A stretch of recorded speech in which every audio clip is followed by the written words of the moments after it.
Mansura Isa ta koka ne akan irin yadda karancin man fetur ya fara addabar mutanen Kano, wanda ta ce tabbas tsadan man fetur tsada ce da za ta ƙara sanya talakan Najeriya cikin wani hali. Ku saurari wannan bidiyo tun daga farko har ƙarshe, sannan muna roƙonku ga duk wanda bai yi subscribe ba ku danna subscribe, sannan ku danna mana like domin kawo muku labaran duniya kai tsaye. Mu shiga daga cikin shirin. Mansura Isa ta caccaki shugabanni akan tsadar rayuwa.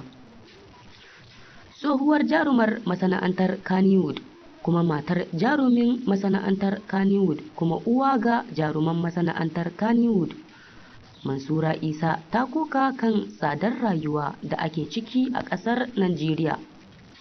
Mansura Isa ta koka ne kan irin yadda karancin man fetur ya fara addabar mutanen Kano, wanda ta ce tabbas tsadar man fetur tsada ce da za ta ƙara sanya talakar Najeriya cikin wani hali, inda tun satin da ya gabata wannan abun ya fara addabar mutanen Sokoto.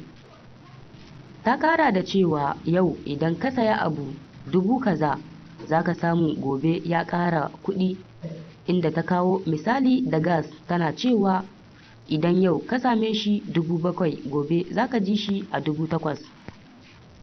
A cikin bada labarin ta ce ta je sayan shinkafa 'yar Hausa, amma an ka ce dala ta ƙara.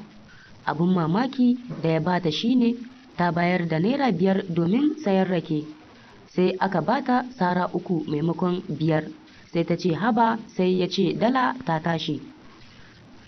Abun tambaya a nan, me ya haɗa rake da tashin dala? Don haka akwai asalin bidiyon da ta yi bayani akan wannan.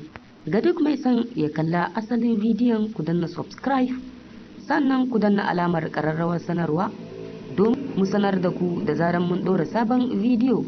Sannan idan kuna jin daɗin labaran da muke kawo muku, ku danna mana like domin hakan zai ba mu ƙwarin gwiwan kawo muku sababbin labaran Kannywood kai tsaye.